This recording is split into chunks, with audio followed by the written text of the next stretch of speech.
There's just something so captivating about Asian street food. And Oh, absolutely. that incredible rush of tastes and smells that just hits you the moment you step into a night market.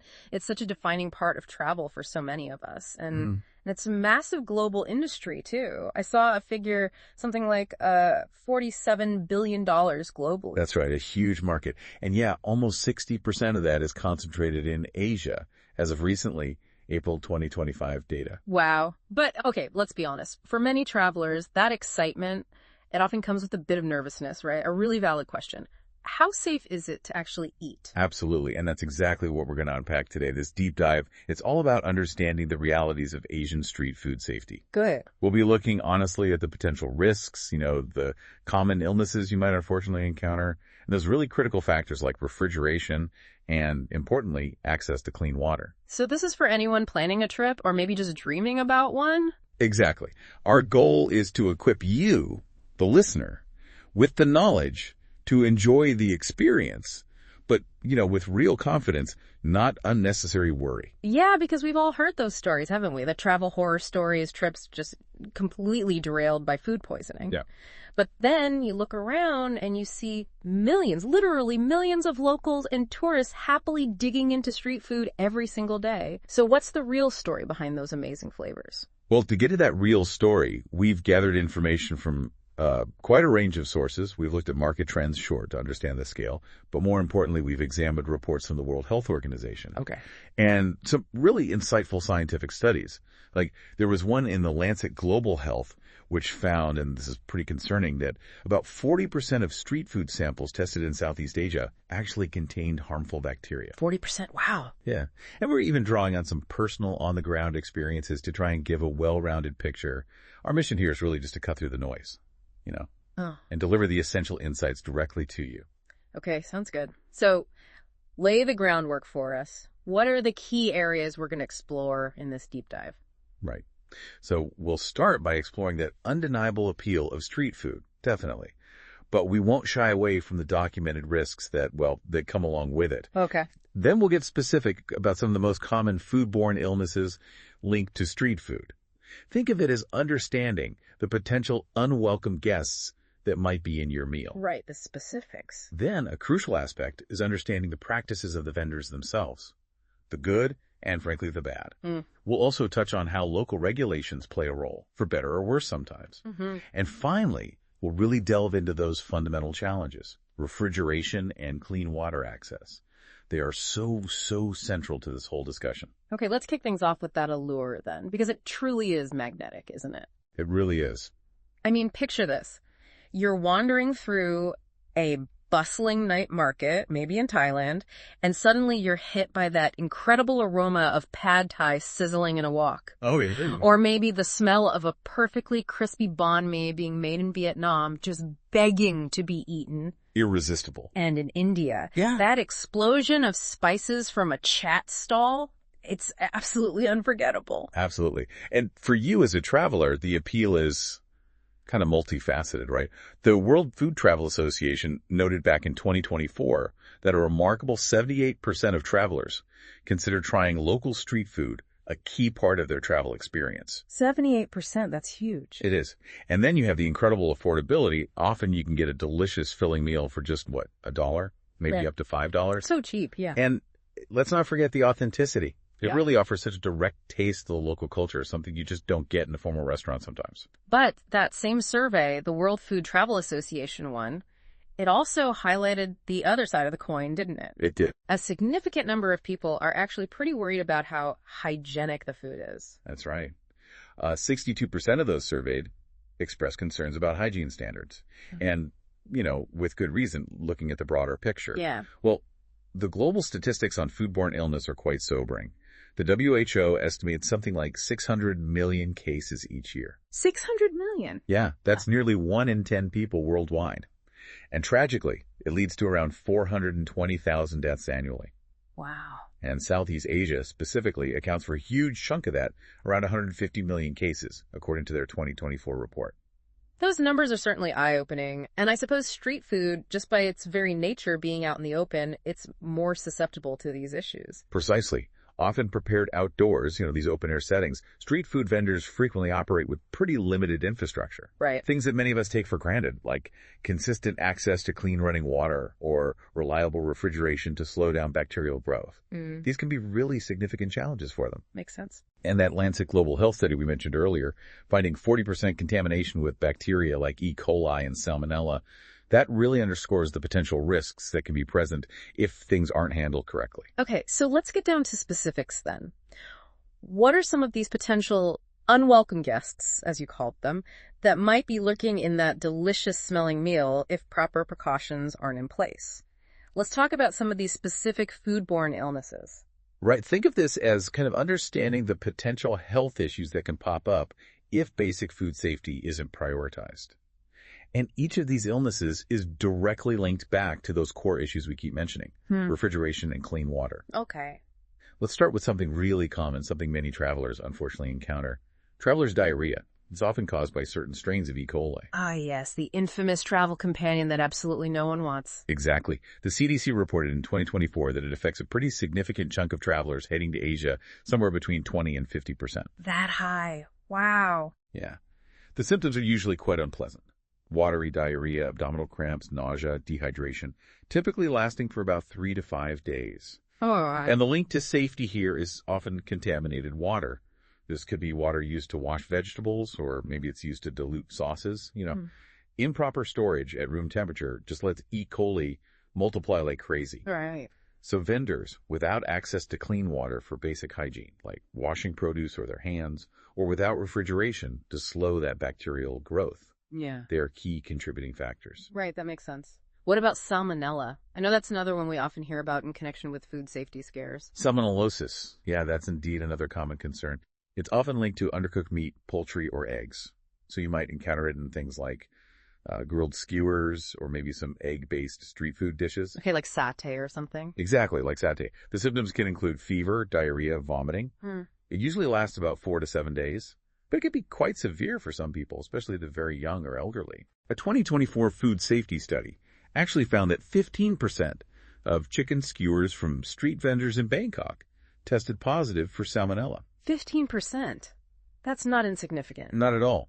The vendor issues here often involve inadequate cooking, maybe not reaching a high enough internal temperature to actually kill the bacteria. Cross-contamination is another big one, using the same cutting board for raw meat and then cooked food. Yeah, classic mistake. And again, the lack of refrigeration is a huge factor. Raw meat sitting out at those high ambient temperatures you get in Asia, often around 80 degrees here or 27 degrees Cia, well, that provides pretty much ideal conditions for salmonella to just flourish. That's quite alarming to think about meat sitting out like that. Now let's move on to something maybe a bit more serious. Typhoid fever. Right. Typhoid fever. It's caused by a different type of salmonella, Salmonella typhi, and it is a more severe illness. How is it spread? It's typically transmitted through food or water that has been contaminated with fecal matter containing the bacteria. This often happens because vendors might be using untreated water or just have poor sanitation practices generally. Okay. And the symptoms? They can be quite debilitating. Yeah. A prolonged high fever, serious fatigue, headache, sometimes constipation rather than diarrhea, and it can be fatal if it's left untreated. The WHO reported a staggering 110,000 deaths globally in 2023 just from typhoid. Good grief. That's terrible. Yeah. And a really concerning real-world example just happened in 2024, an outbreak in Delhi, India. Yeah. About 500 people became ill. And it was linked to street food. It was traced back to street food vendors using contaminated water, specifically in things like sugarcane juice, which is really popular there. Wow. Access to clean water is just absolutely crucial in preventing typhoid.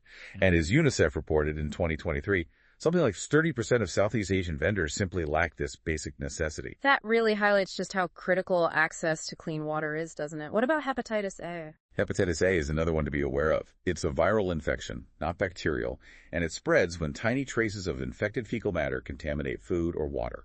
How does that happen with vendors? Often due to inadequate hand washing or using unclean water for rinsing produce or making drinks.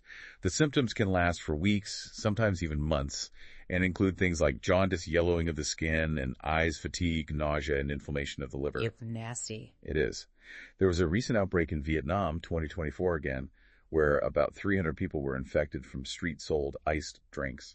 Iced drinks. Yeah, health officials there pointed to vendors using unfiltered tap water to make the ice or dilute the drinks. And the hepatitis A virus is quite resilient too. It can actually survive on surfaces for weeks. So if vendors aren't washing their hands properly with clean water, well, they can easily transmit it. Yikes. And cholera. That's another illness we often hear about in connection with water and sanitation issues, right? That's correct.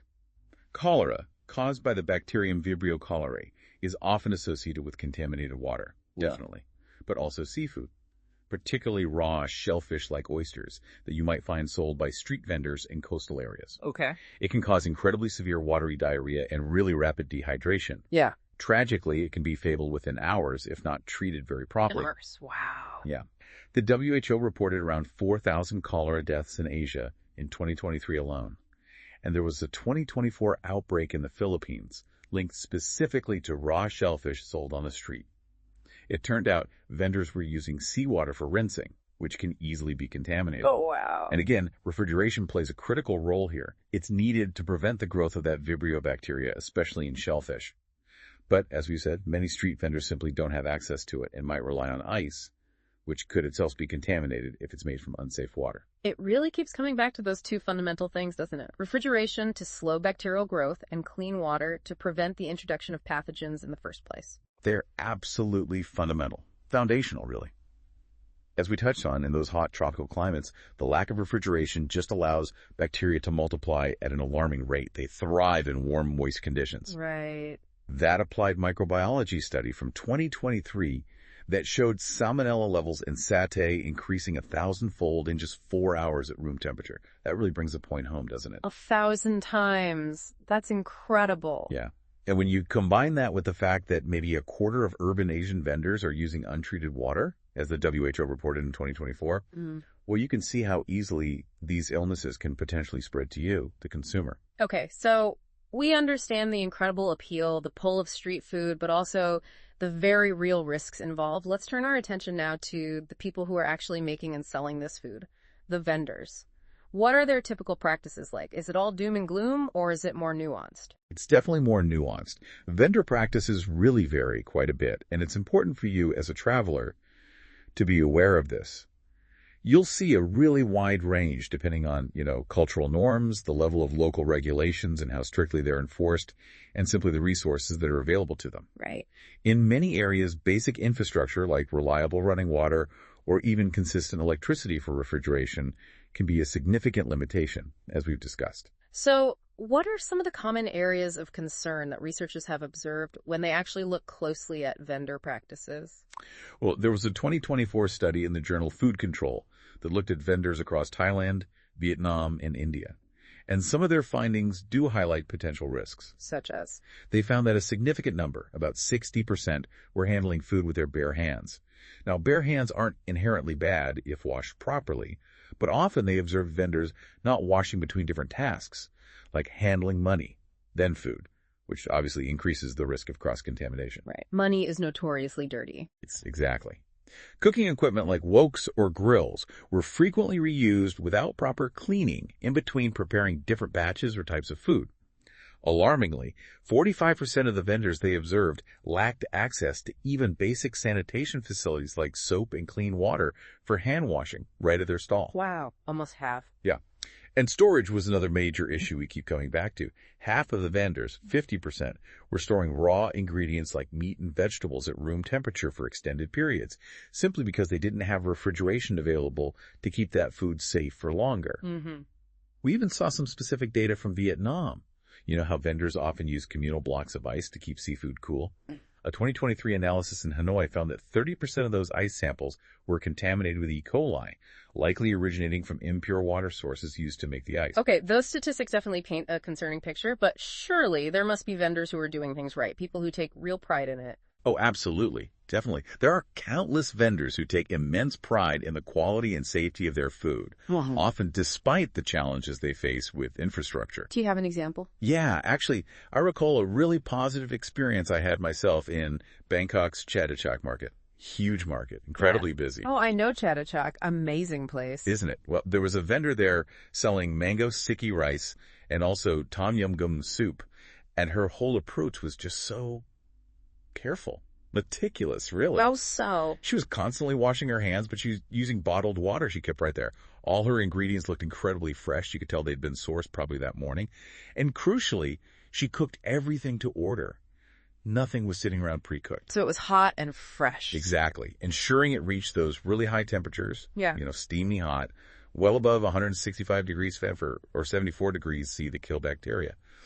Her stall itself was impeccably clean. She was constantly wiping surfaces down. She even sanitized her utensils periodically in boiling water she kept on a small burner. Wow, that's dedication. It really was. And she even had a small, well-maintained cooler packed with ice for her shrimp and other perishable items. The food was absolutely delicious, of course, but what really stood out was her clear attention to detail and her obvious commitment to hygiene. That's great to hear. And it really highlights the important takeaway for you, the listener. Observing a vendor's practices can tell you a lot about their likely food safety standards. If you see them handling food carefully, cooking it thoroughly, maintaining a clean environment, it significantly reduces the risk for you. That's a really important point. It's not just about overarching regulations. Those individual vendor practices on the ground truly matter. Are there significant differences in these practices and maybe the regulations driving them across different regions or countries in Asia? Definitely. There's quite a bit of variation. Let's look at a few contrasting examples. Think about Singapore. Right, the hawker centers. Exactly. With its famous hawker centers like Maxwell Food Center. Singapore operates under very strict regulations enforced by the National Environment Agency, the NEA. What do they require? Well, a 2024 NEA report indicated that vendors absolutely need licenses. They're required to undergo specific hygiene training, and they must have adequate refrigeration. And compliance seems to be remarkably high, around 98%. 98%, wow. Yeah, and perhaps unsurprisingly, this translates to very low rates of illness linked specifically to street food or hawker food in Singapore. Only about 0.5% of all food poisoning cases in 2023 were traced back to them. Okay, so that's one end of the spectrum. What about somewhere else? Well, let's look at India. There, the regulatory landscape tends to be less stringent, or perhaps less consistently enforced. A 2024 survey by the Food Safety and Standards Authority of India, the FSSAI, found that in Delhi, a staggering 70% of street vendors didn't even possess the necessary licenses. 70%. Yeah. And 40% lacked access to clean water at their point of sale. This unfortunately contributes to higher rates of illness, with some estimates suggesting around 15% of foodborne illnesses in India might be linked to street food. They do have things like mobile food testing labs, but with millions of vendors, enforcement is a massive challenge. Right. And Thailand, you mentioned your positive experience there. Thailand falls somewhere in between, I'd say. They do have regulations through their Ministry of Public Health requiring vendor registration and adherence to basic hygiene standards. But enforcement can be somewhat inconsistent. A 2024 study out of Chulalongkorn University in Bangkok found only about 50% compliance among vendors they looked at. So hit or miss? A bit. However, they do have a positive initiative called the Clean Food, Good Pace campaign. This certifies vendors who meet specific hygiene and food handling standards, and they display a recognizable logo. That meticulous vendor I encountered in Bangkok, she likely had that certification prominently displayed.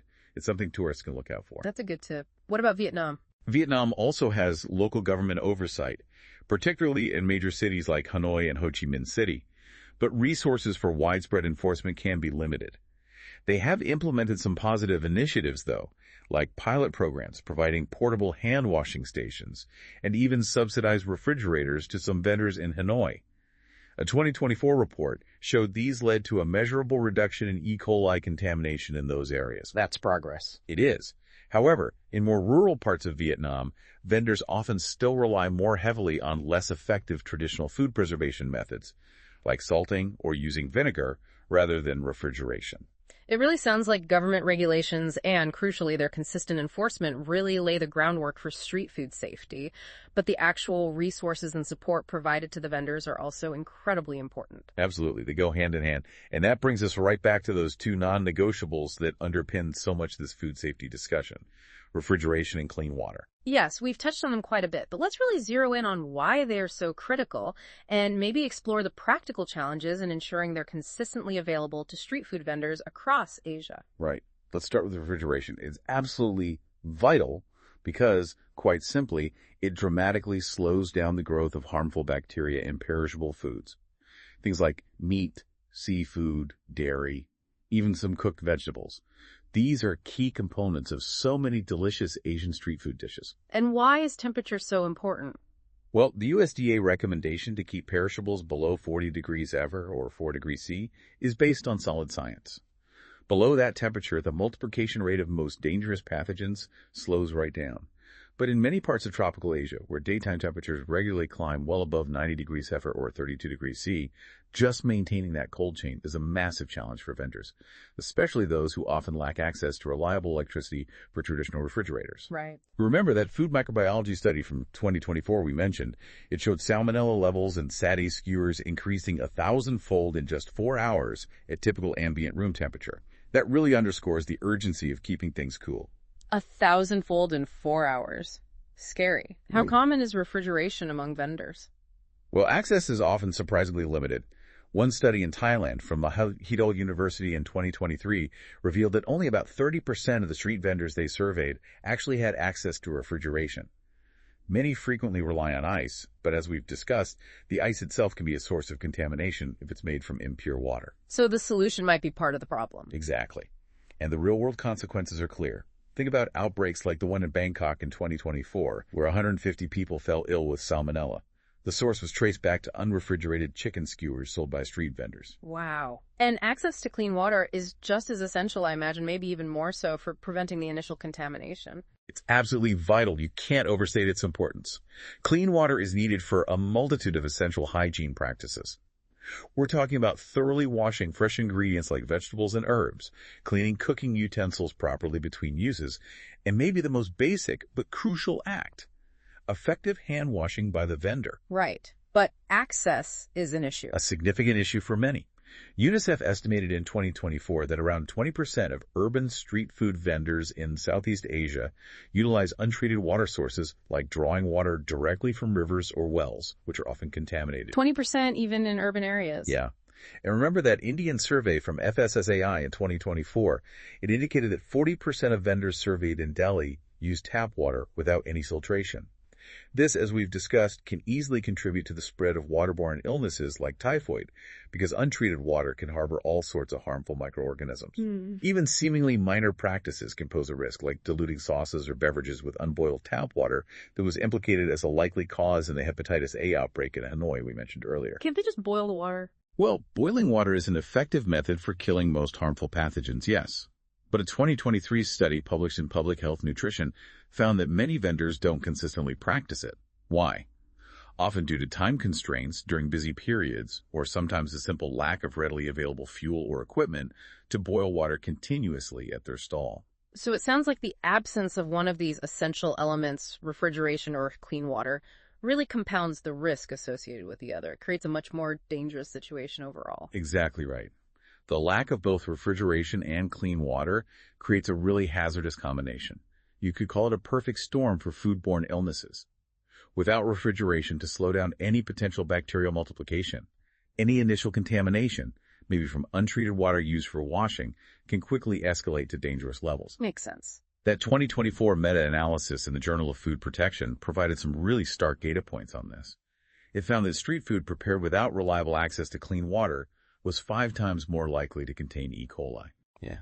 And the absence of refrigeration, that tripled the risk of salmonella contamination being present in the food. And, as the WHO highlighted in 2024, these challenges, unsurprisingly, disproportionately affect vendors in low-resource settings who often just lack the financial means to invest in better infrastructure like refrigerators or water filters. It's certainly sobering to consider the challenges these vendors face. You mentioned earlier your positive experience with the meticulous Thai vendor, but also the cautionary tale of the traveler in Hanoi.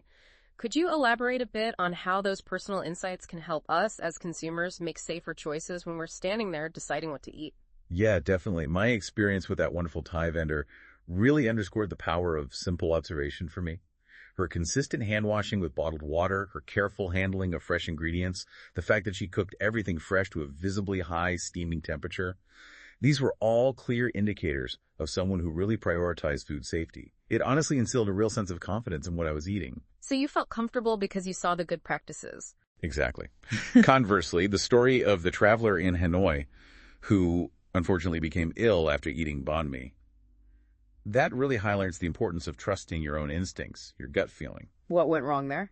Well, in that situation, the vendor apparently had no visible hand-washing facilities nearby. Perishable ingredients like the pate were reportedly left unrefrigerated out in the hot sun for who knows how long. If something just doesn't seem right, if a stall appears generally unclean, or the food handling looks careless or rushed, it's always wiser to err on the side of caution and just choose to eat elsewhere. There's usually another vendor just down the street. Okay, so based on all of this really valuable information, the risks, the vendor practices, the importance of water and cooling, what are some really practical, actionable tips that our listeners can take with them to enjoy Asian street food more safely during their travels? Let's make it concrete. Absolutely. Let's distill it down. Here's some key advice for you, the listener. First and foremost, become an observer. Pay attention to the vendor's practices. What specifically should we look for? Look for visible signs of hand washing, ideally with soap and clean water, or at least frequent use of sanitizer. Look for the use of clean utensils, separate ones for raw and cooked food if possible. Check the overall cleanliness of the stall environment. Are surfaces wiped down? Is there trash overflowing? Okay. And ensure that they're cooking food fresh to order, especially meats and seafood. Hot dishes should be served steaming hot. That's a good visual cue that they've likely reached a safe internal temperature, probably close to that 165 degrees F or 74 degrees C mark recommended by the WHO. Think back to the contrast between my positive experience in Bangkok and the concerning situation described in Hanoi. Right. Observe the process. What else? Secondly, take a moment to check the apparent freshness and storage of the ingredients. Try to avoid pre-cooked food that looks like it's been sitting out for a long time, especially meat and seafood. Look for some form of refrigeration, even if it's just a well-maintained cooler with sealed ice packs inside. Freshly cut produce, like fruit sliced right in front of you, is generally a safer bet than items that have been pre-cut hours ago and left exposed. Good point. Number 3. Thirdly, prioritize stalls that appear to have high turnover. If a place is busy, especially with locals, it's usually a pretty good sign. Why is that? Well, it means the food is likely to be fresher because they're constantly preparing new batches to keep up with demand. Less time for bacteria to grow. A 2024 study actually showed significantly lower rates of bacterial contamination in busy street food stalls in Bangkok compared to quieter ones.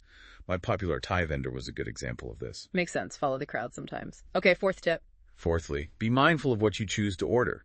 Raw or undercooked items inherently carry a higher risk, so you might want to steer clear of things like raw oysters or maybe unpeeled fruits where you can't be absolutely sure they've been washed properly with clean water. So stick to cooked food. Generally, opting for dishes that are thoroughly cooked is safer. Things that are grilled right there, stir-fried at high heat, or boiled soups and noodles. Also, be cautious with ice in drinks unless you are certain it's made from purified filtered water. Often vendors will display a sign if they use purified ice. If in doubt, maybe skip the ice. Okay. Anything else we can bring ourselves? Yes. Fifth, it's always a smart idea to carry your own hand sanitizer and use it religiously before you eat, especially if the vendor doesn't have readily accessible hand-washing facilities right there. Studies, like one in travel medicine and infectious disease in 2023, have shown that consistent use of alcohol-based hand sanitizer can significantly reduce your risk of getting travelers' diarrhea by as much as 30%. Good. Easy one to do. And the last tip. And finally, and this is really crucial, trust your gut instinct. Right. Seriously. If something about a food stall or the way the food is being handled just makes you feel uneasy, maybe it looks dirty, the vendor seems careless, or there are unpleasant odors around the stall, don't hesitate to just walk away and find another option. Don't feel obligated. Exactly. As that International Society of Travel Medicine survey indicated, a high percentage, something like 70%,